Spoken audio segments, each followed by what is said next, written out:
Você já ouviu falar em segurança jurídica na administração pública? Sabe o que diz a Lei de Improbidade Administrativa? Sabia que a maioria das ações de improbidade administrativa recaem sobre gestores e gestoras dos municípios? A Lei de Improbidade Administrativa, conhecida pela sigla LIA, existe desde 1992 e prevê a responsabilização civil, a instauração de processos administrativos disciplinares e até a demissão do servidor público que pratique ato de improbidade. Em 2021, essa lei foi atualizada. A nova lei reduziu a subjetividade no enquadramento de condutas como ato de improbidade e criou uma lista com os tipos de improbidade puníveis e previsões legais sobre as provas necessárias para se acusar alguém.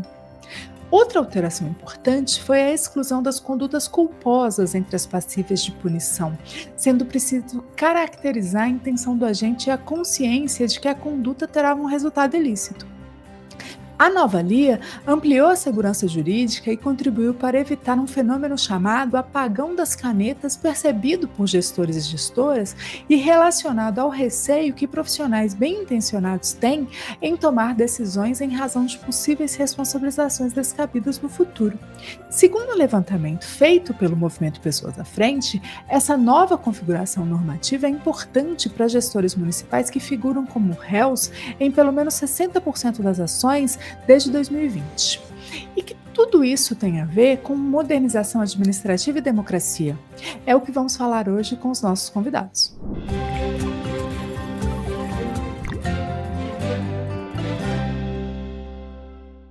Está no ar o Diálogos em Movimento, o podcast do Movimento Pessoas à Frente. Nessa temporada, estamos discutindo iniciativas governamentais de modernização administrativa em diferentes dimensões. Se você chegou agora para essa temporada, eu sugiro que você ouça também os outros episódios já disponíveis em que discutimos temáticas importantes como carreiras, diversidade, supersalários e muito mais. E depois, aproveita para maratonar nossas outras temporadas. Temos muitas conversas interessantes disponíveis nas nossas redes e nas plataformas de áudio. Eu te convido também a conhecer as nossas pautas prioritárias em nosso site, no Instagram e no LinkedIn, @Movimento Pessoas à Frente. Aproveita e se inscreva no canal do YouTube e assina o programa em seu tocador de podcast preferido para receber todas as novidades. Eu sou Tatiana Sandim, sou doutora em Administração Pública e Governo pela Fundação Getúlio Vargas e apresentadora dessa temporada. Vamos para o nosso episódio de hoje? A eficiência dos órgãos de controle, como tribunais de conta e ministérios públicos, é fundamental em democracias porque demonstra que os mecanismos de checagem do uso dos recursos públicos estão funcionando bem. Como cidadãos e cidadãs, ao ver uma notícia sobre a identificação e a punição desses crimes, respiramos aliviados, pensando que nossos recursos estão sendo bem monitorados. Desde a década de 90, contamos com uma lei que prevê que condutas inadequadas devem ser investigadas e punidas. É a Lei de Improbidade Administrativa. Mas pouco se fala sobre o cotidiano da relação entre os gestores e os órgãos de controle. E após a aplicação da LIA ao longo das últimas décadas, o que se percebeu é que essas questões importam. A aplicação da LIA acabou se mostrando insensível à realidade de gestores e gestoras e também trouxe desafios e limitações, o que acabou colocando essas pessoas, esses profissionais, gestores e gestoras, em uma situação complexa para tomar decisões e autorizar o uso de recursos públicos. E a essa situação se deu o nome de apagão das canetas. Em 2021, com a instituição da nova LIA, buscou-se lidar com essa situação, criando mais segurança jurídica para gestores e gestoras e botando fim a acusações genéricas, sem indício de dolo do agente público envolvido. Tais questões em torno da LIA abriram espaço para a necessidade de se estabelecer relações mais cooperativas entre os órgãos de controle, que muitas vezes desconhecem a realidade da gestão, e os gestores, que lidam muitas vezes com estruturas que possuem baixas capacidades estatais. Mas que efeitos a Lei de Improbidade Administrativa tem na prática cotidiana de gestores e gestoras? E que outras estratégias existem ou são possíveis para que essas pessoas, gestores e gestoras, tenham segurança jurídica para desempenhar as suas funções? Para conversar sobre essas e outras perguntas, temos dois convidados muito especiais hoje. Hoje eu começo apresentando a Daessi Jaala, A Daécia é baiana, auditora de controle externo do Tribunal de Contas do município de São Paulo e atualmente é chefe da divisão de auditoria de licitações e contratos na Secretaria de Controle Interno na AGU, a Advocacia Geral da União. Além disso, ela é presidente da Comissão de Estudos sobre Diversidade Racial no Instituto Brasileiro de Direito Administrativo e membro do Instituto de Direito Administrativo Sancionador. Ela é graduada em Direito pela Universidade Federal da Bahia, pós-graduada em Direito do Estado pelo Instituto Juspodium. Também tem mestrado em Direito pela Universidade 9 de Julho, em São Paulo, e MBA em Diversidade e Inclusão no Business Behavior no Instituto de Chicago. Seja muito bem-vinda, Daécia. Muito obrigada, Tatiana. Queria agradecer, né, o convite e dizer que eu estou muito feliz de estar aqui hoje. Eu tenho certeza que vai ser aí um episódio para trazer, né, contribuições acerca desse tema de improbidade administrativa, apagando as canetas, gestão, enfim. Queria dizer que é uma honra e uma felicidade muito grande. Muito obrigada. Eu também tenho certeza que vai ser uma excelente conversa. E também temos aqui um outro convidado muito especial, que é o Rafael Rodrigues Viegas. Ele é doutor em Administração Pública e Governo pela Fundação Getúlio Vargas. Somos colegas aí de formação, ainda que não tenhamos sido contemporâneos. Ele recebeu o prêmio de melhor tese de doutorado da Sociedade Brasileira de Administração Pública em 2022 e o prêmio de melhor tese FGV Pesquisa e Publicações também em 2022. A sua tese gerou o livro intitulado Caminhos da Política no Ministério Público Federal, publicado em 2023. Ele é pesquisador de pós-doutorado na Escola Nacional de Administração Pública, professor na Fundação Getúlio Vargas de São Paulo, vinculado ao Centro de Estudos em Administração Pública e Governo, meu querido CAPG. É associado ao Centro de Estudos de Cultura Contemporânea e, em 2024, publicou em coautoria A Batalha entre Controle e Políticas Públicas, decifrando a paralisia decisória na administração pública brasileira. Seja também muito bem-vindo, Rafael. Agradeço, né? Um prazer enorme estar aqui na companhia de vocês. E assim como a Daíesse, certamente esse episódio promete muito hoje. Então vamos lá cumprir essa promessa, minha gente. Eu vou começar com uma pergunta para a Daécie e para os dois eu tenho perguntas que são muito básicas e conceituais, porque eu sei que quando a gente está falando desse tema, a gente tem algumas coisas que a gente às vezes acha ou não tem muita certeza se a gente está dominando os conceitos. Então acho que é importante a gente começar por eles. Daécie, minhas perguntas são muito simples. O que é segurança jurídica no âmbito da administração pública?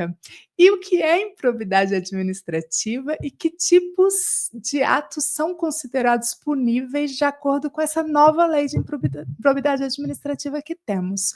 Queria te pedir, se possível, que você trouxesse alguns exemplos para que quem está nos ouvindo tenha muita clareza do que você está falando. Bom, Tatiana, vamos lá, né? Vamos dar aí início e sempre tentando mesmo trazer uma linguagem que seja mais próxima. Às vezes a gente no direito acaba, né, dificultando um pouco, trazendo uma linguagem mais rebuscada, mas para tentar comunicar aí também para quem está nos assistindo, quem está nos ouvindo, né? Quem vai nos assistir ou quem vai nos ouvir.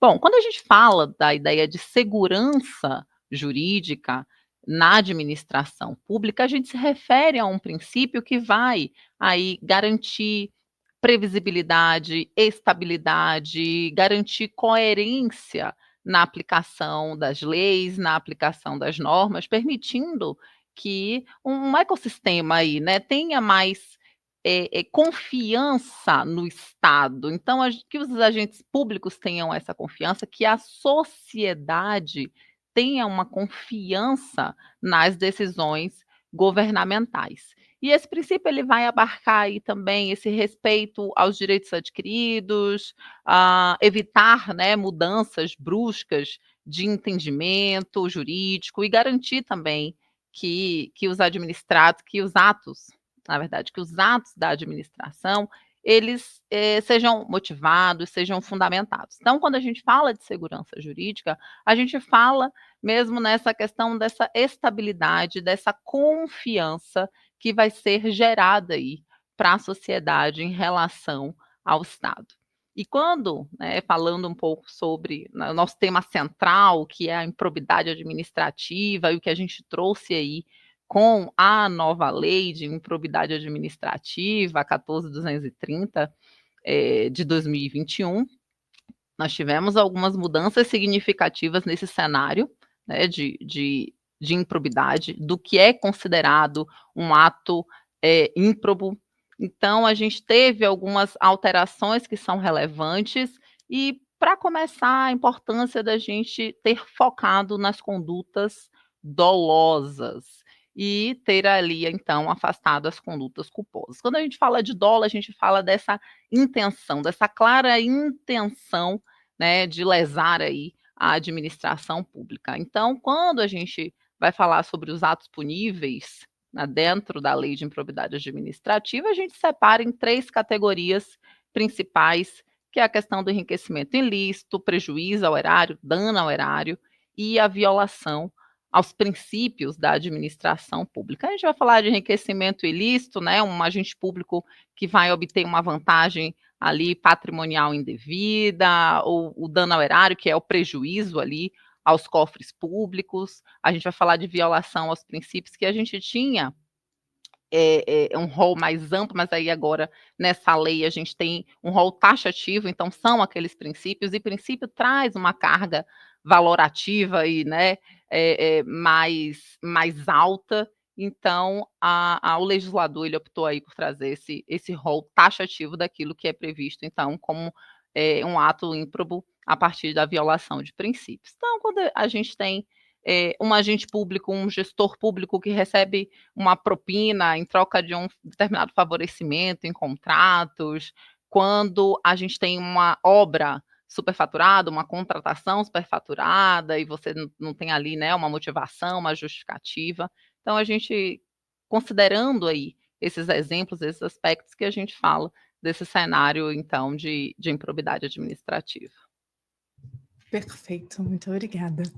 Eu vou fazer para o Rafael agora uma pergunta também conceitual, e eu queria te ouvir, Rafael, sobre o que é o apagão das canetas, esse fenômeno aí que tem sido muito falado, e que impacto ele traz para a atuação das lideranças públicas. Bom, primeiro é importante dizer que o controle da administração pública é algo fundamental, né? É algo importante e desejável, né? Em uma democracia, em um Estado de Direito, todos devem estar submetidos a algum mecanismo de controle, né? Agora, quando a gente fala em excesso de controle, aí a gente começa a falar de problemas que esse controle eventualmente pode gerar, e um deles vem a ser o que no Brasil fala-se bastante, que é o fenômeno do apagão das canetas. Esse fenômeno ele seria basicamente uma hesitação, né, ou uma inação do gestor em tomar decisão, em assinar um contrato, por receio de ser responsabilizado judicialmente ou administrativamente, de sofrer exposição pública, né, por um procedimento que é instaurado, por exemplo, no Ministério Público, por uma ação que é ajuizada, que pode, sem dúvida nenhuma, afetar a reputação, né, desse gestor e ensejar, inclusive, uma ação judicial que, eventualmente, pode até culminar ou terminar em uma indisponibilidade de bens, né, e até condenação por improbidade administrativa. Então, o agente, né, o gestor, ele temendo processos de improbidade, investigação por improbidade administrativa, por exemplo, ele deixa de decidir, né? E isso, sem dúvida nenhuma, é muito ruim, né? É muito ruim porque isso gera uma série de efeitos, né? O apagão das canetas, na verdade, ele é um dos fenômenos que nós mapeamos na literatura internacional e nacional. Nesse livro que você mencionou, que nós publicamos no ano passado, E ele vem a se somar a outros fenômenos, como o medo de decidir, né, a hesitação, a ossificação, a burocratização, né, que, no final das contas, eles geram o que a gente chama de paralisia decisória. Então, e a paralisia decisória ela é muito ruim, principalmente para as políticas públicas, né, para a execução de projetos, né, de infraestrutura, de saúde e educação, né. O gestor com medo de decidir, né, de ser exposto, e não necessariamente ele precisa estar cometendo algum erro ou estar dolosamente praticando um ato de improbidade, mas o excesso na atuação dos órgãos de controle, constantemente expedindo recomendações administrativas, instaurando inquéritos civis, em alguns casos ajuizando ações civis públicas por improbidade administrativa, que levam anos para serem julgadas e, às vezes, lá na frente acontece uma absolvição, né? Uma absolvição que não vai reparar um dano que é gerado na imagem desse gestor, na reputação dele, no caso de um político profissional, né, na reputação desse político, né, às vezes ele está disputando eleições, justo no ano em que ele está disputando eleições, ele é submetido a certos constrangimentos. Então, assim, aqui a gente está falando de uma necessidade de compatibilizar o controle que é necessário, né, e também a autonomia do gestor. Quando o controle ele passa a avançar o espaço que é do gestor, ocupando o espaço, né, da discricionariedade do gestor, elaborando políticas públicas no lugar do gestor, a gente começa a falar desse tipo de fenômeno, né? O gestor começa a ter medo, a receio, ele começa a hesitar em decidir. Ele primeiro precisa saber o que pensa um membro do Ministério Público, ele primeiro precisa saber o que pensa o Tribunal de Contas antes de tomar uma decisão, né? Então, aqui a gente está falando de problemas que afetam as políticas públicas e também a própria legitimidade e o processo democrático, né? A gente está falando de atores em órgãos de controle e de gestores e de políticos exercendo mandato, em alguns deles exercendo mandato, colocando em prática programas de governo, né? De um lado, órgãos legitimados para exercer esse controle, e de outro, né, o político profissional que, legitimado pelas urnas, pretende implementar determinadas políticas, mas precisa primeiro saber o que pensa o órgão de controle. Então, assim, a gente está falando também aqui de um problema de legitimidade e que, em alguns casos, né, pode chegar, em casos extremos, a gente pode passar a cogitar uma crise mesmo, né, institucional e até democrática, né, por assim dizer. Lembrando que os integrantes dos órgãos de controle, como o Ministério Público, Tribunais de Contas, eles não são eleitos pelo voto popular. Ainda que no caso dos Tribunais de Contas haja uma passagem, né, por um processo que envolva mais de um poder de Estado, a gente não está falando aqui de controladores que exercem mandato. Do outro lado, sim, nós temos políticos eleitos, né, prefeitos, né, que escolhem seus secretários de Estado, né, e que representam uma população que tem a sua legitimidade, portanto, nas urnas. Então, basicamente, é esse o problema. Perfeito.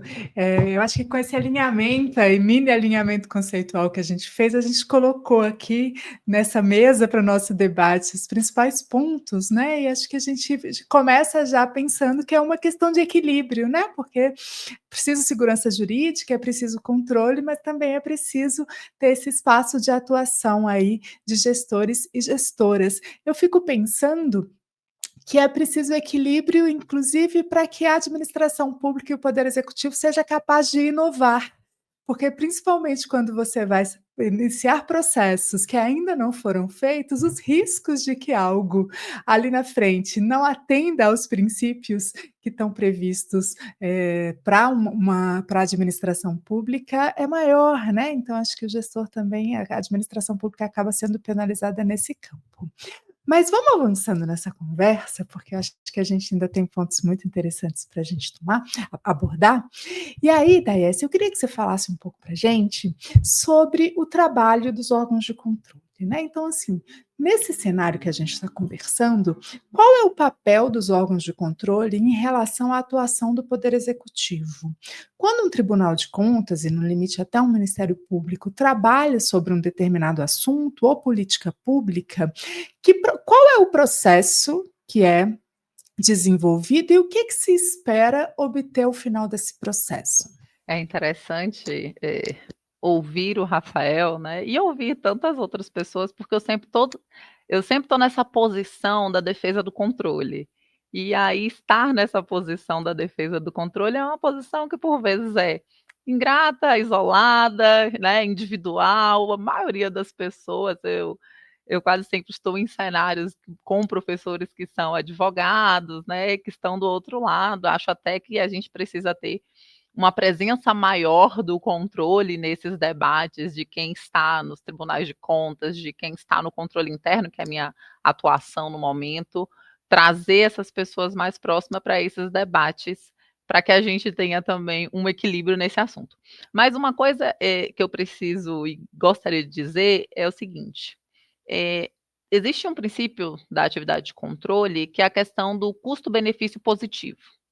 E aí o controle, ele precisa ter esse custo-benefício positivo, no sentido de precisa trazer uma ferramenta, um aprimoramento, algo de fato, para que não seja apenas uma burocracia, que no final não vai trazer, né, nada de útil ou nada de relevante para a mesa, para a gestão, de forma geral. Então, quando a gente fala do Tribunal de Contas, por exemplo, o Tribunal de Contas ele tem ali uma validação, uma legitimidade, uma previsão constitucional, né, sobre a sua atuação.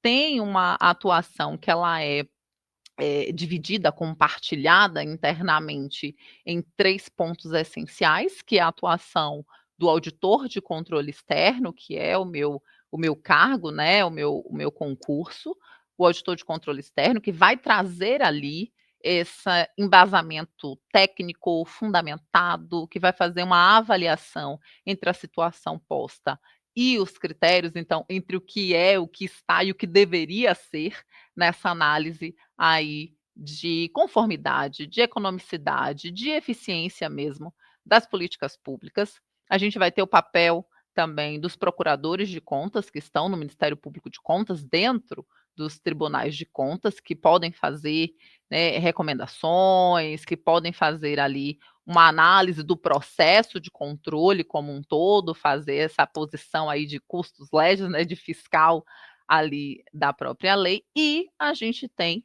ao final desse processo de controle externo, o momento da atuação dos conselheiros ou dos ministros, quando a gente fala do Tribunal de Contas da União, que tem esse papel de julgador, que tem o papel mesmo de, com base em toda essa instrução técnica realizada, fazer o julgamento. Então, como é que se dá, né, esse processo? A gente tem essa atuação desses, né, atores institucionais no âmbito do Tribunal de Contas, mas como é que se dá esse processo? Como é que se dá essa escolha? Como é que se dá esse impacto num determinado assunto, numa determinada política pública?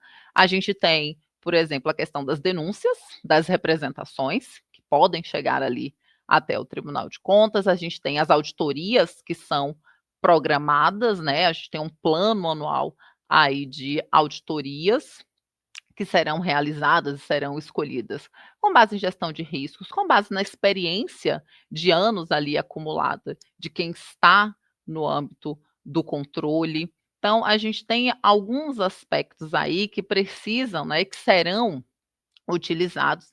E é claro que, Tatiana, Rafael, o que se objetiva efetivamente é uma melhor gestão dos recursos públicos, é evitar desperdícios, é corrigir falhas.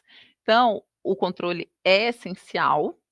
É claro que a gente precisa falar de um equilíbrio, de um posicionamento de controle que seja preventivo, de uma parceria ali, mais institucional. A própria lei de licitações, a nova lei de licitações, ela traz a posição das escolas de contas, no âmbito dos tribunais de contas, como um local para capacitar os gestores em relação ali a as normas trazidas, previstas no âmbito das licitações, contratos, mas é uma forma de dizer: olha, né, o controle externo aqui, vocês precisam capacitar esses gestores e reduzir justamente essa assimetria entre aquilo que está posto, né, e recomendado, indicado pelo controle e a atuação do gestor.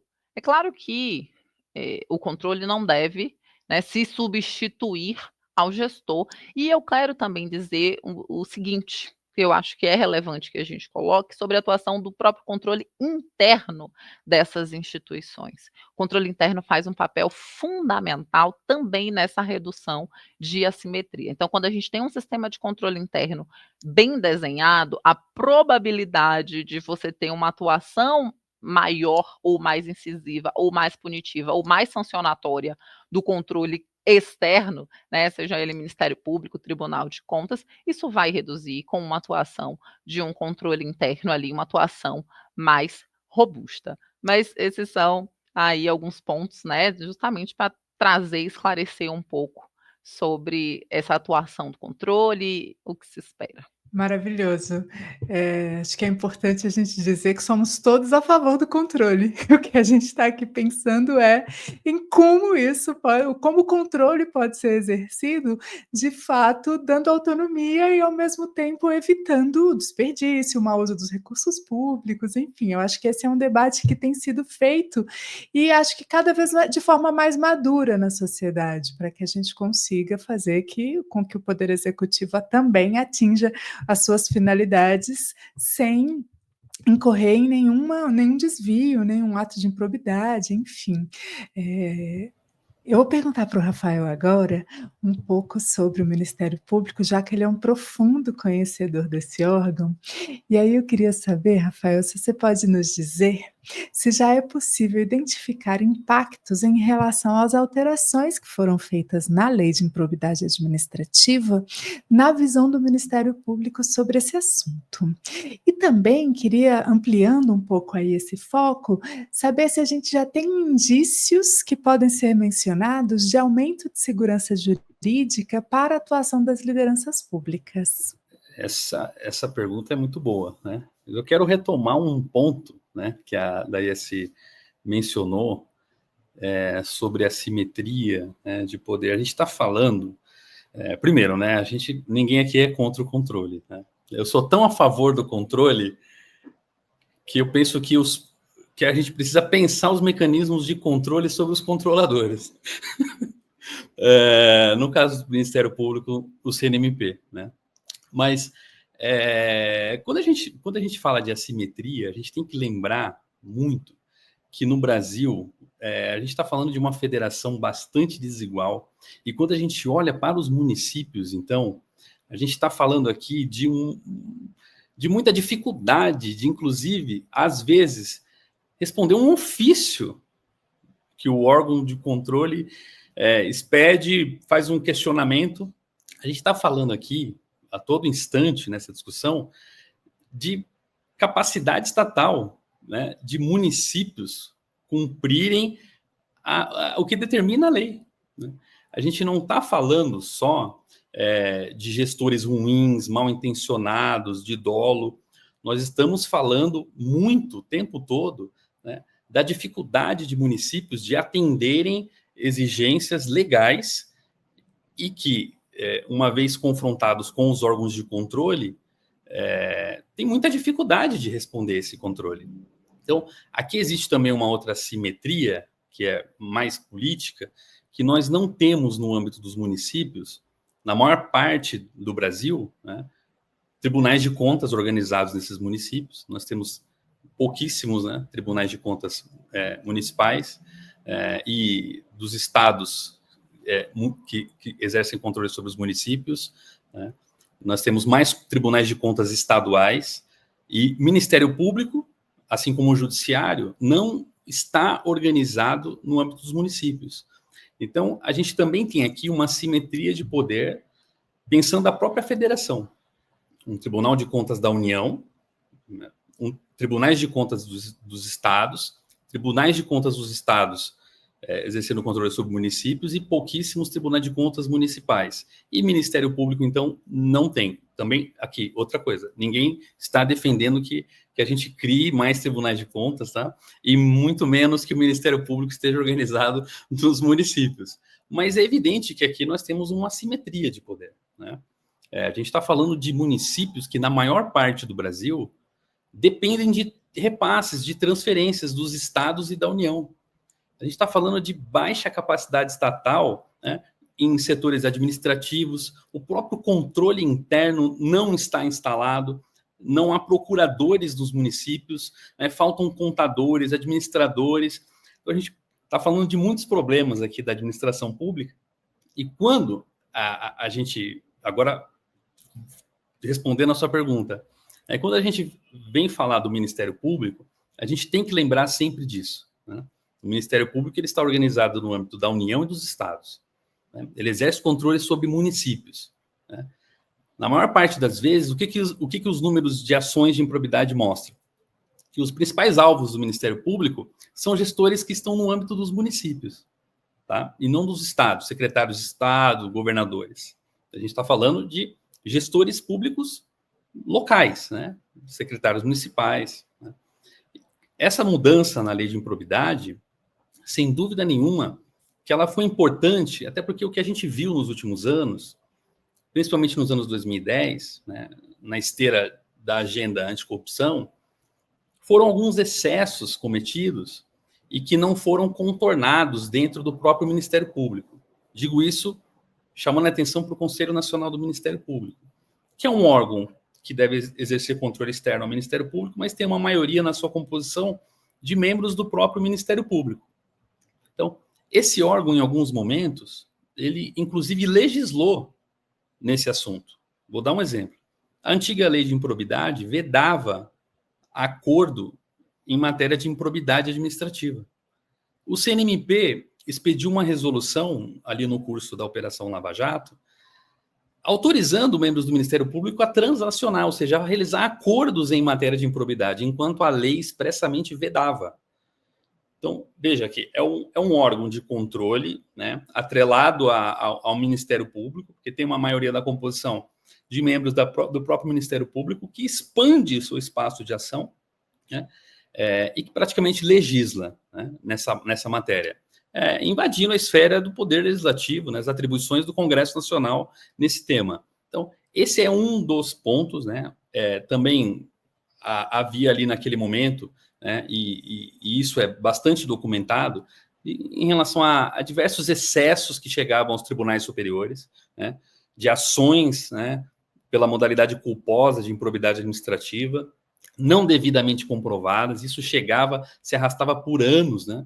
Então, muitos gestores réus em improbidade administrativa, às vezes por um erro, não um erro grosseiro, eu estou falando aqui de dificuldade mesmo de responder ao órgão de controle, de baixa capacidade de responder à ação do controle. Não estou falando do corrupto, né? Não estou falando de dolo, né? Então, a gente está falando de alguns excessos que foram praticados, que foram se somando ao longo do tempo e que justificaram, sim, uma mudança na lei de improbidade, exigindo, né, o que a gente já falou aqui hoje, inclusive a Daies domina o assunto, ela mencionou no começo aqui da nossa conversa, essa mudança que foi importante na necessidade de comprovação do dolo, né? Isso aqui, sem dúvida nenhuma, exige do Ministério Público que nos inquéritos civis, em procedimentos administrativos, conduza investigações com maior profundidade, né?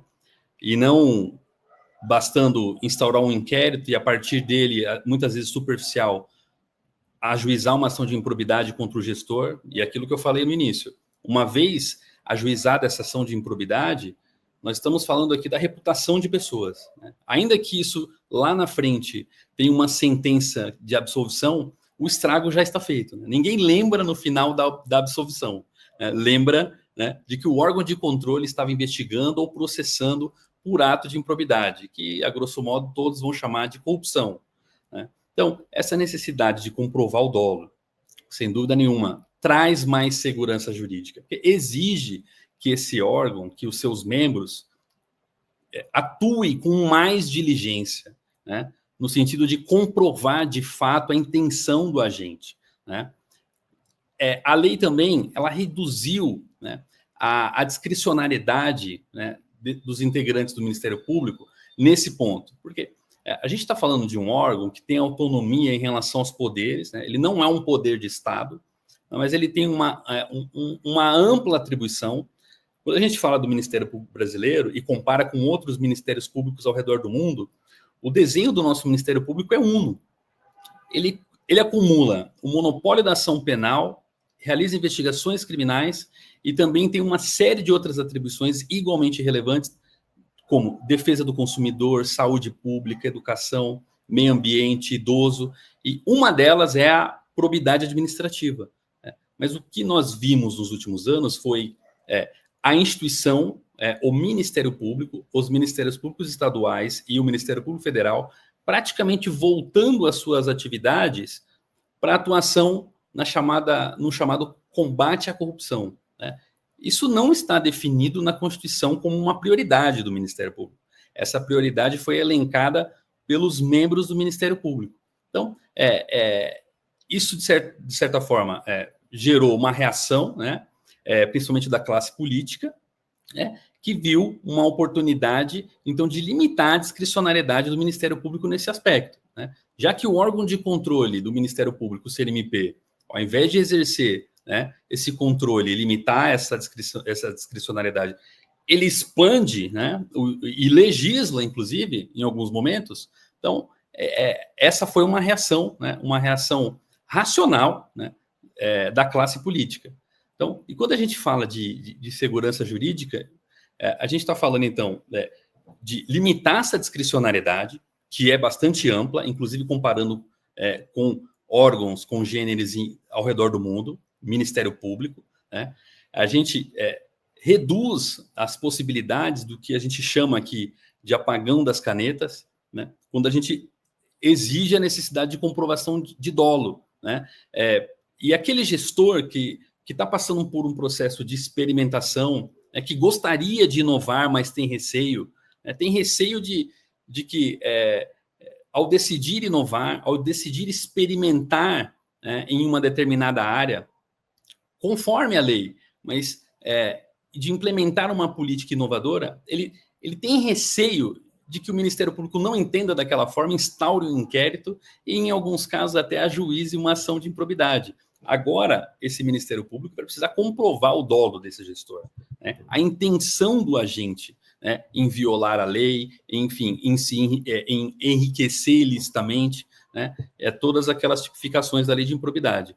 Então, a lei, ela também traz algumas questões que são importantes, que são as questões dos prazos, né? Então, quando ela traz prazos mais rigorosos, prazos mais rígidos para a atuação do próprio Ministério Público, ela também traz segurança jurídica. O que acontece, muitas vezes, nós observamos em estudos que fizemos sobre inquéritos civis, sobre a condução desses inquéritos pelo Ministério Público, muitos inquéritos, eles têm seus prazos prorrogados por anos, né? Alguns inquéritos ficam anos tramitando no Ministério Público. Isso gerava um maior desgaste, né? Você tem um desgaste do gestor que está exposto a uma investigação que não tem fim, né? E quando essa investigação chegava ao fim, às vezes o fim dela era uma ação de improbidade administrativa, né? E essa ação, muitas vezes, que a gente pode dizer capenga, né, levava anos para chegar a uma decisão final, parava nos tribunais superiores, né, STJ, STF, né, e no final a gente tinha uma absolvição, uma falta de provas, né, mas o estrago já estava feito. Então, quando a gente fala de segurança jurídica, a gente está dizendo o seguinte: esse órgão ele precisa atuar estritamente nos termos da lei. Esse órgão exerce o monopólio da ação penal. Ele atua na defesa de direitos e pode ajuizar a ação civil pública. A gente está falando de muito poder conferido a um órgão, e não por acaso, né? O Ministério Público ele é uma novidade institucional da Constituição de 88, né? O Constituinte, na redemocratização, ele olhou para o Ministério Público como um órgão que, tendo autonomia em relação ao Executivo, ao Legislativo, ao Judiciário, justamente esse órgão atuasse para reduzir os traços de patrimonialismo, né, que insistem em acompanhar a administração pública brasileira, os desvios, né, a corrupção. Mas esse órgão, tão importante e com relevantes atribuições, ele também precisa exercer essa, não diria uma autocrítica, porque a autocrítica vindo do Ministério Público é uma coisa muito difícil, né, de esperar. Digo isso por entrevistar muitos dos seus membros e conversar com muitos deles. Mas esse órgão precisa se orientar, né, pela cautela, né? Ele precisa sofrer controle externo democrático. Vamos avançando aqui um pouco mais. Eu queria fazer uma pergunta para a Daiane, que dialoga com essa questão do dolo que você trouxe no início, que o Rafael também mencionou agora, e eu acho que vai no cerne aí do que a gente tem falado desde o início, que é a questão do equilíbrio também, né? Porque quando a gente está falando da nova lei de improbidade administrativa, a gente percebe que ela trouxe dispositivos que são mais benéficos aos réus, em comparação com a lei original, que era lá de 1992. A partir da sua experiência no Tribunal de Contas de São Paulo, quais são os impactos trazidos para as seguintes situações? Por um lado, para essa questão que a gente está chamando aqui do fenômeno do apagão das canetas, que é o mais relevante no lado da percepção dos gestores sobre um certo receio e, no limite, alguma imobilidade, algum imobilismo, né? Mas, por outro lado, para a possibilidade de gerar impunidade em casos em que a gente tem, de fato, gestores e gestoras que podem estar incorrendo em condutas que são desonestas e, logo, devem ser passíveis de punição.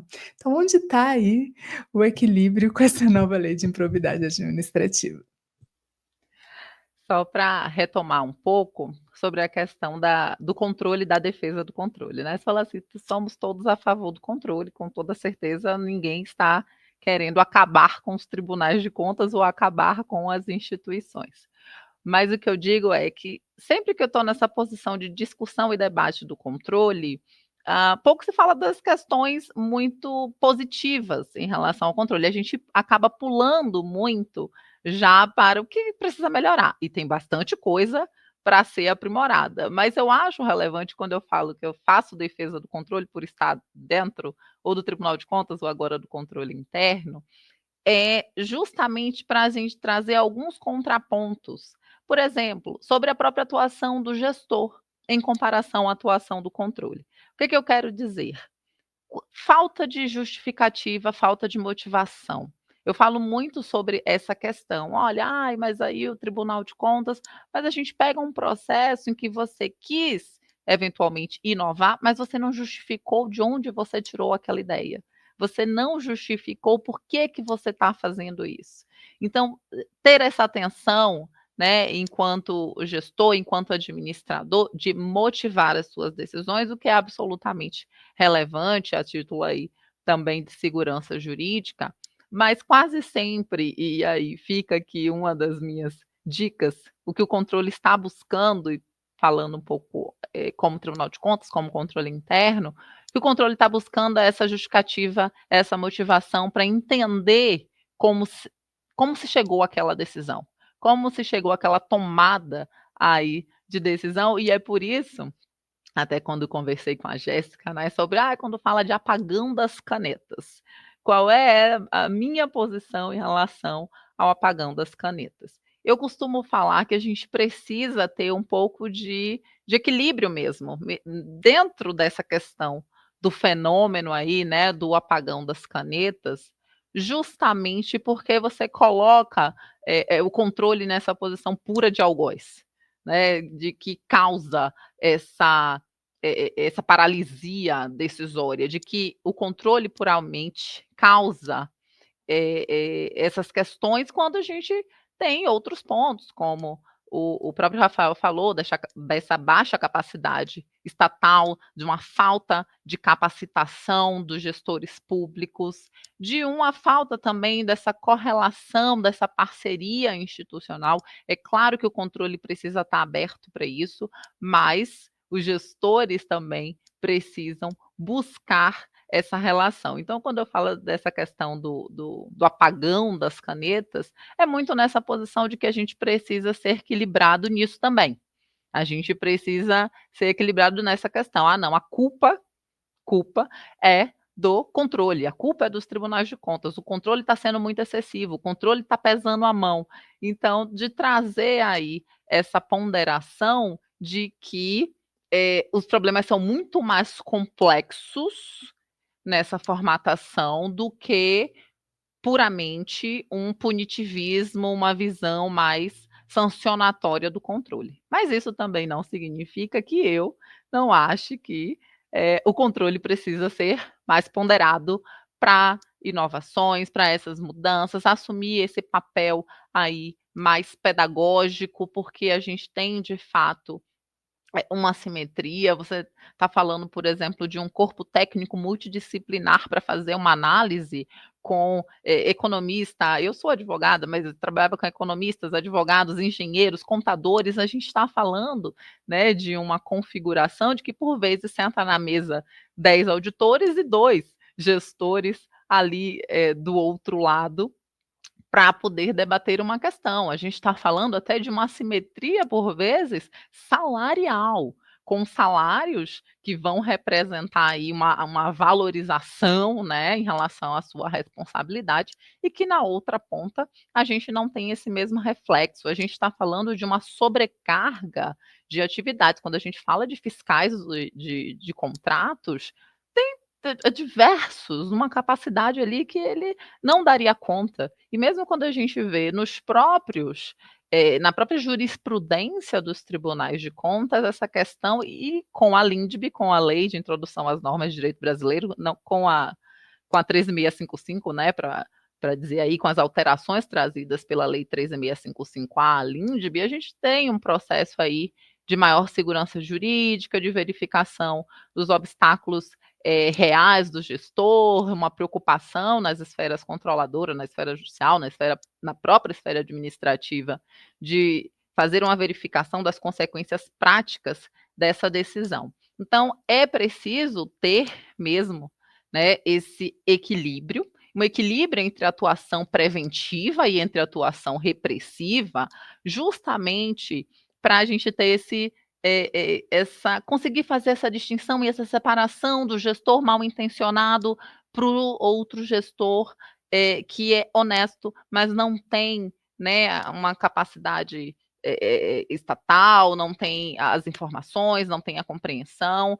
A gente conseguir separar isso, então a gente conseguir ter aí essa separação e essa distinção de uma atuação que seja mais preventiva, que vai evitar as falhas. A gente tem uma grande discussão sobre o consensualismo no âmbito do controle, no âmbito dos tribunais de contas, qual é o limite disso também. Eu tenho as minhas preocupações, eu acho que é relevante ter esse debate, mas até onde a gente não vai recair aí, eventualmente, numa mesa política, né, numa divisão, numa bancada política no âmbito desse consensualismo administrativo. Então, tudo precisa ter um avanço, mas a gente precisa ter mecanismos, né, de controle para que a gente não permita que haja impunidade, para que a gente não permita que haja impunidade, mas também que a gente não prejudique gestores bem intencionados. Eu falo muito da minha mãe, minha mãe que atua na Secretaria de Educação em Salvador, e toda vez que minha mãe recebe, outro dia ela recebeu um ofício do Ministério Público, misericórdia, parecia que o mundo ia acabar. Então, como ela tinha ali, né, eu estou ali, eu falo: "Não, minha mãe, o que que aconteceu? O que que foi? Cadê a documentação? Junta tudo aqui, faz aqui o seu relatório, você não procedeu da forma correta, então tá tudo certo, fica tranquila que vai dar tudo certo", e sempre dá tudo certo, porque ela faz, né, as coisas corretas, procura se informar, enfim. Mas pode acontecer de ter um erro, e eu sei o quanto só esse ofício ter chegado em casa, né, ter chegado por e-mail, isso já traz ali uma sensação e um sentimento, né, de: "Meu Deus do céu, vou ter uma audiência lá com o promotor". Então eu acho que a gente precisa ter esse equilíbrio, e isso passa muito também pela questão de capacitação. Eu bato muito nisso, e capacitação de ambos os lados. É uma capacitação voltada para o controle, é uma capacitação voltada para o gestor, e é uma aproximação entre os dois, porque uma compreensão melhor do processo de controle externo, por exemplo, pode reduzir esse apagão das canetas, esse fenômeno de paralisia, porque as pessoas de fato não compreendem. A gente tem uma questão, um ponto, que é uma diversificação muito grande desses processos, né? A forma de atuação do Tribunal de Contas do município de São Paulo é diferente da forma de atuação do Tribunal de Contas do estado de Sergipe. Por exemplo, a gente não tem um processo de controle externo estruturado, como a gente tem no processo civil, como a gente tem no processo penal. Então, são diversos desafios aí, mas eu sempre falo nesse lugar, assim, né, quando eu falo de defesa do controle, é meio que nesse lugar mesmo de dizer: olha, tem bastante coisa boa e importante feito pelos tribunais de contas, é preciso olhar para as falhas também, do outro lado ali da gestão, e como a gente consegue melhorar essa gestão e não apenas olhar para melhorar esses mecanismos de controle. Eu acho que são 2 pontos aí que a gente precisa ter e atenção, estarmos atentos. Perfeito. Acho que você toca em pontos muito importantes que acabam, de alguma maneira, sintetizando algumas questões que a gente tem falado, né? Que de fato o que a gente precisa é investir em melhorar essas relações entre esses dois lados que estão aí. No final das contas, gestores que estão dispostos e intencionados para realizar o que precisam fazer, né, o que precisam de fato realizar, eles querem, e os órgãos de controle querem a mesma coisa, né? Assim, que o Estado seja eficiente, eficaz, efetivo, tenha economicidade no que faz, mas de fato tem uma simetria aí que é muito grande. E a ideia é encontrar onde está essa possibilidade de diálogo e de uma relação em que os fins possam ser alcançados sem que ninguém seja prejudicado, principalmente injustamente, né? Rafael, pensando aqui, a gente tem uma preocupação, não diria uma preocupação, a gente sempre quer aqui dialogar com gestores e gestoras públicas do Brasil inteiro. E aí acho que você já trouxe eles para a conversa, e a Daes também, quando a gente coloca a dimensão dos municípios em frente a esse tema que a gente está discutindo aqui hoje, né? E aí eu queria que você, se possível, nos desse algumas dicas para que lideranças públicas que estão aí na atuação cotidiana possam não incorrer em riscos de enquadramento na lei de improbidade administrativa. E queria que, se possível, você focalizasse no contexto das lideranças que estão no município, que além de serem a maior parte das gestões que temos, também são a maior parte quando a gente está falando de ações relacionadas ao tema do controle. Por favor. Bom, a gente vive em cidades, né? A coisa acontece nos municípios, né? Ele é muito mais próximo de nós, né? Eu concordo com muita coisa. Olha, Décio, eu concordo muito com o que você falou, tá? Totalmente de acordo, né, em relação a tudo que você falou, dessa necessidade de encontrar um equilíbrio, né? Sem deixar de que corruptos sejam responsabilizados, né?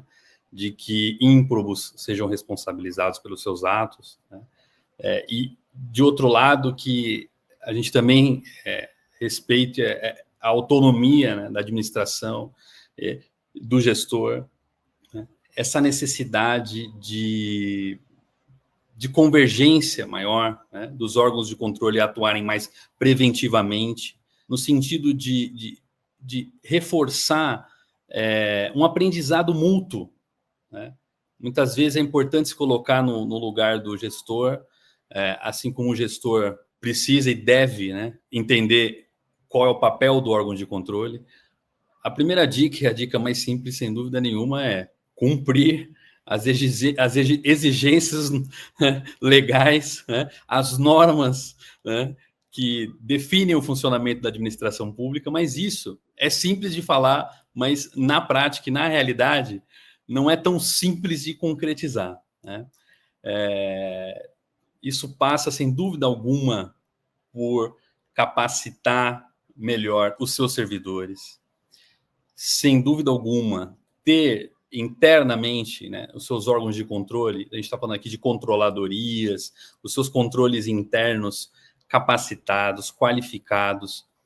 A gente está falando de órgãos de controle autônomo, órgãos de controle autônomo, como o Tribunal de Contas, Ministério Público, que tem quadros altamente qualificados, capacitados para exercer o controle. Né? E do outro lado, nem sempre isso se apresenta, né, no sentido de responder às exigências do controle.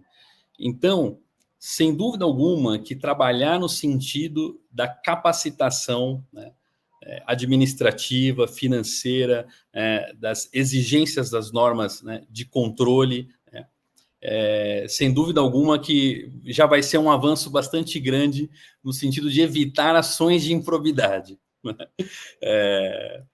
Ninguém aqui precisa dizer que, bom, sejam honestos, né? Cumpram a lei, né? Não há necessidade de falar isso. Mas, sem dúvida alguma, estabelecer relações mais próximas com os órgãos de controle. Né? Conhecer melhor como funcionam os órgãos de controle. Como nós também temos dito, inclusive em um texto que escrevi com a Brúcio e que está no site da Tricom, né, nós dizemos isso, né? Essa necessidade do órgão de controle, né, estabelecer canais de diálogo, né, com a administração, com o gestor, principalmente no âmbito municipal. Repito, nós estamos falando aqui de realidades muito distintas, comparando os municípios brasileiros. Né? Há uma dificuldade muito grande de se fazer o mínimo, que eu quero dizer, ter corpo técnico para realizar uma licitação conforme determina a lei, né?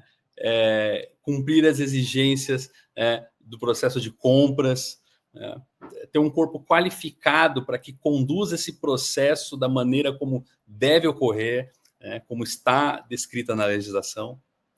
E sem dúvida nenhuma que o controle pode ajudar muito. Controle, quando eu aqui repito, tribunais de contas e ministérios públicos podem contribuir muito nesse sentido, né? De não só exercerem o papel de fiscais, né, de controladores, mas principalmente, né, de proximidade, né, de estabelecer canais de diálogo. E aqui, do lado do gestor, no âmbito do município, a Daiane mencionou, né, chega um ofício do órgão de controle, já instaura um receio do que aquilo pode acontecer. Né? Há um distanciamento mesmo. Né? Há um distanciamento técnico de linguagem, de vocabulário. Né?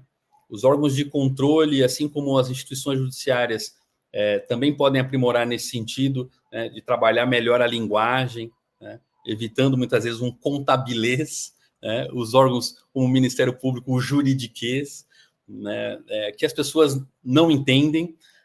Não estou dizendo aqui de questões técnicas que são necessárias e que termos exigem que assim sejam tratados, mas é possível se comunicar melhor, né? É possível ver como atua o gestor, conhecer o outro lado e saber das dificuldades que esses municípios enfrentam. Então, sem dúvida nenhuma, que penso que associações de prefeitos, federações de prefeitos deveriam fazer movimentos maiores de proximidade no sentido de aprendizado mútuo, de boas práticas que partem dos tribunais de contas e dos próprios ministérios públicos. A gente tem exemplos aqui como o do Paraná, se eu não me engano, o Ceará, Rondônia, escolas de contas, enfim. A gente está falando de inovação que vem sendo observada dentro dos órgãos de controle, que partem dos órgãos de controle, a questão da consensualidade, o ajustamento de conduta, o ajustamento de gestão, são novidades que saem dos órgãos de controle, né, sem dúvida nenhuma que precisam ser incorporadas na realidade dos municípios, na capacitação dos seus quadros, né, para que esse distanciamento diminua. Né.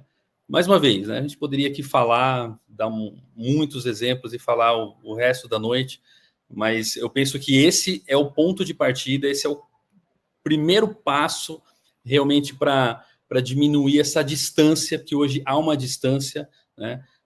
Menciono aqui um próprio survey que o Tribunal de Contas da União realizou e que identificou que o gestor tem medo do controle. Gestores têm medo de receberem ofícios, de receberem requisições dos órgãos de controle. É preciso diminuir essa distância, né? Convergir no sentido do interesse público, e o resultado disso é bom para o controle, é bom para o controlado, e o final disso são políticas públicas melhores e sob controle, que é o título desse nosso artigo que eu escrevi com a Brúcio. Muito bom, Rafael. E você acabou adiantando alguns elementos da última pergunta que eu queria fazer para vocês. Então, eu vou pedir para a Daes responder e depois, se você quiser complementar. Porque, na verdade, ouvindo vocês, eu fiquei aqui me perguntando, né, que outras medidas a gente pode considerar a partir da atuação necessária dos órgãos e das instâncias de controle e também da realidade enfrentada por gestores e gestoras no Brasil inteiro. Que medidas a gente pode, considerando esse cenário, adotar ou considerar que seriam interessantes para produzir políticas públicas mais efetivas, mas de maneira adequada e garantindo segurança jurídica para todo mundo? Eu acho que essa é a pergunta de US$ 1 milhão. Então, vou te pedir para responder primeiro, e o Rafael acabou pincelando alguma coisa. Se ele quiser depois retomar, ele pode já assumir a palavra na sequência. Por favor. E o dólar, né, nesse valor, então, não é nem 1 milhão, né, na nossa relação aqui de real. Mas, enfim, eu acho que o Rafael, ele foi muito feliz, ele falou tudo que eu estava pensando já e sintetizou, né, tudo aquilo que é necessário para esse ponto de partida. Eu acho que eu, vou adicionar um pouco do aspecto da integridade. Essa preocupação com a integridade, gestão de riscos, governança, aí o termo, né, compliance, mas que quer dizer conformidade em essência, né, com as normas, com os procedimentos, enfim. Mas o próprio termo governança, que tem sido muito utilizado, mas no final das contas, o que quer dizer a governança em si? E é justamente esse estabelecimento de procedimentos para que a gente consiga alcançar os melhores resultados no âmbito da gestão, no âmbito da administração.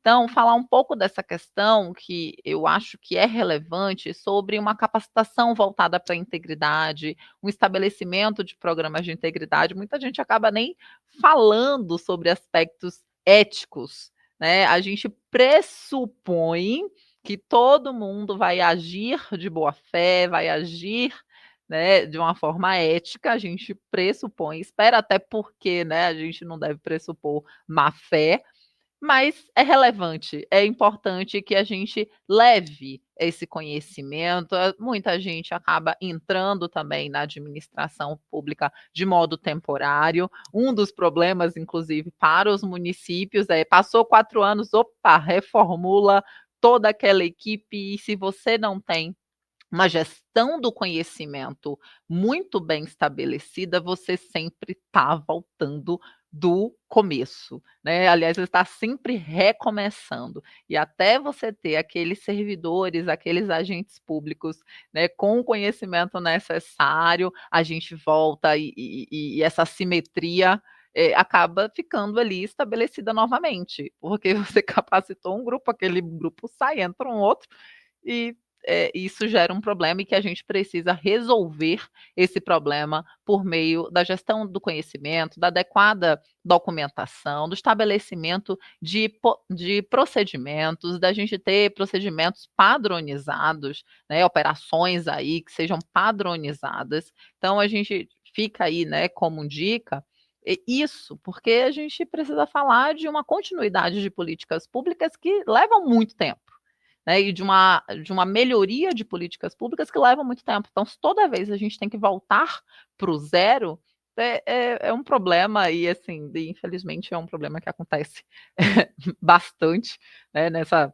baixa capacidade estatal, institucional, em alguns ambientes, mas reforçando aí essa questão da integridade, dos programas de integridade, segregação de funções. Eu sei que para município é algo complexo de se fazer, até porque você às vezes tem a mesma pessoa ali sendo responsável por diversas atividades, mas sempre digo, faça a segregação de funções naquilo que você identifica que é mais vulnerável, naquelas atividades e naqueles procedimentos que podem apresentar maior risco. Eu sei que é difícil fazer a segregação de funções, da forma padrão, né, de você ter que retirar dali quem pede, quem autoriza, enfim.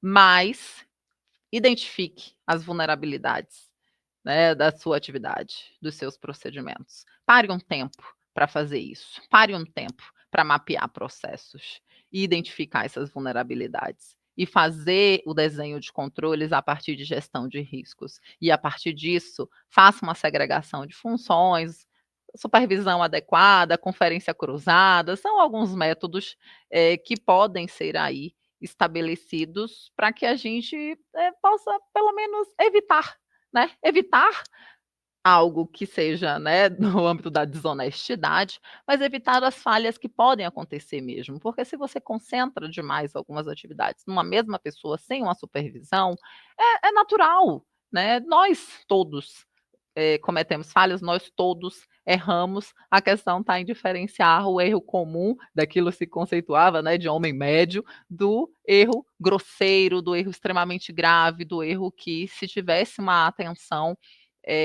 não aconteceria uma atenção, né, mais básica, não aconteceria, ou então, se você tivesse procedimentos estruturados, aquilo não aconteceria. E, inclusive, erro grosseiro é uma outra temática também que dá muito pano para manga. O que é erro grosseiro? Como definir isso objetivamente? Então, a gente acaba aí trazendo muitos conceitos jurisprudenciais daquilo que tem acontecido na prática para encaixar nesse conceito de erro grosseiro. Então, falo também dessa questão de atenção ao que os tribunais de contas estão entendendo como erro grosseiro para não incorrer, né, nas mesmas práticas. Eu acho que, de forma geral, ao fim e ao cabo, a gente está falando de treinamentos, capacitação e tudo isso que foi colocado pelo Rafael, das parcerias institucionais, dos canais de comunicação, dessa formação, enfim, e dessa, né, uma aproximação maior entre a administração e os órgãos de controle.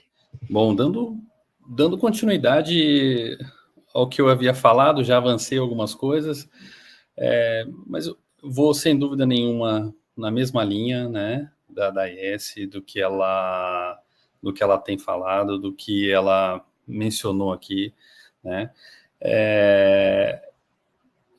Vou destacar um pouco mais, talvez, né, para reforçar essa necessidade de formação e de qualificação em políticas públicas. Veja, os órgãos de controle, como tribunais de contas, estão buscando isso. Os seus integrantes, auditores, conselheiros, estão se capacitando nesses temas. A gente tem visto as escolas dos tribunais de contas, né, parcerias dos tribunais de contas com instituições de ensino, né, seus conselheiros, auditores, fazendo mestrado em gestão em políticas públicas, cada vez mais qualificados para atuar no tema, né? E do outro lado, a gente ainda tem muita dificuldade, né? Muita dificuldade mesmo, para atuar, né, na elaboração e na implementação de políticas públicas. Então, sem dúvida nenhuma que reforçando, né, todas essas questões, né, que foram ditas aqui até agora, né, fortalecimento de culturas de governança, questões de integridade, né, da cooperação com os órgãos de controle, né, e acho que um ponto final aqui, né, mencionado, né, que é essa necessidade de ter um planejamento claro, né, das ações, né, de um planejamento estratégico baseado em evidências, né, para que nós tenhamos políticas públicas baseadas em evidências e que o controle também atue cada vez mais também baseado em evidências. Então, essas são questões, né, são questões que eu penso que convergem, sem dúvida alguma, e o resultado disso é bom para a sociedade, né? Então, nós vamos falar de políticas públicas melhores sob controle e com base em evidências, né? Então, os órgãos de controle estão buscando isso cada vez mais. A gente precisa ver um pouco mais de movimentos, né? Lógico, a realidade dos municípios é bastante difícil, né? A questão orçamentária, a gente, mesmo estados, né? Vejam estados em situação financeira difícil, grave, né? Como Minas Gerais, por exemplo. Então, mas a gente precisa fomentar essas coisas, né? Fomentar esse debate. Essa qualificação em políticas públicas, eu penso que, sem dúvida alguma, é um passo certeiro, né, para que a gente não só cumpra a lei e evite ações de improbidade, né? E evite que o controle venha, né, bater e que chegue aquela cartinha do controle, né? Mas que o cidadão, né, que tenha a expectativa, né, de ter um serviço público melhor, de ser melhor atendido, né, para que esse serviço tenha continuidade, né, para que esse serviço não sofra abalos, né, a depender aí do contexto político e tudo mais. Aí aqui a gente pode entrar em uma série de outras questões, né, em relação à estabilidade de servidores, da importância dos servidores públicos, né? A gente poderia falar muito disso aqui ainda. Gente, episódio bom é o episódio em que eu sou praticamente desnecessária, porque o que eu iria falar era exatamente o que vocês mencionaram, que é a importância das pessoas, né? Que no final das contas é por isso que a gente está aqui discutindo esse assunto, porque quando o prefeito, a prefeita é eleita, ela tem autonomia para colocar a sua equipe que é capaz de colocar em prática aquele plano de governo que elegeu, né, aquele grupo. Mas a gente precisa, quando vota em alguém, entender quem são essas pessoas. Essas pessoas são capazes, essas pessoas entendem, essas pessoas são conhecedoras daqueles temas que eles vão tocar, porque no final das contas, conseguir fazer bem implica em você ter um conhecimento claro sobre a pasta da saúde, da educação, da assistência, da infraestrutura e também um conhecimento sobre como funciona a administração pública, né? Acho que sintetiza aí essa necessidade de capacitar as pessoas. É claro que tem sempre uma margem de aprendizado, as normativas estão se atualizando, você também se coloca diante de desafios, inovações, questões que você vai precisar de fato aprender, mas a gente precisa olhar quem são essas pessoas que estão compondo esses governos e a capacidade delas, né? No final é tudo sobre gente, né? E eu acho que a gente termina muito bem. Tem um quadro aqui que eu adoro, e aí queria pedir vocês indicação de materiais para quem quer seguir estudando, pesquisando e aprendendo sobre esse tema. Acho que episódio bom, além de eu ser uma pessoa desnecessária, porque os meus convidados já são brilhantes, também é um episódio em que a gente fica com um gostinho de quero mais, né? Acho que a gente ainda teria muita coisa para conversar, então eu queria que vocês dessem aí dicas para que quem ficou com esse gostinho aí possa aprender um pouco mais. Agora eu vou começar com o Rafael para que a Daes possa terminar, tudo bem? Olha, uma dica que eu aprendi, eu demorei um pouquinho para chegar, porque foi no mestrado, ainda na ciência política, que eu passei a ter mais contato. Eu sugiro fortemente que as pessoas consultem a página da Escola Nacional de Administração Pública. Tem uma série de materiais interessantes, tem cursos gratuitos, tem cursos muito bons, inclusive na área de controle, de integridade, gestão de risco. Tem um pessoal muito qualificado do controle, auditores da CGU, que são professores nesses cursos. Então, isso está acessível, né? É gratuito. Muitos cursos são abertos não só para servidores públicos, para a população em geral. Também recomendo, para quem tiver interesse, em olhar as publicações do CAPG da FGV, e aqui, né, defendendo o nosso também, né, uma série ali de notas e de trabalhos que foram publicados, os resultados das pesquisas, assim como na ENAP também tem bastante coisa, né, tem um repositório muito interessante de estudos em diversos temas.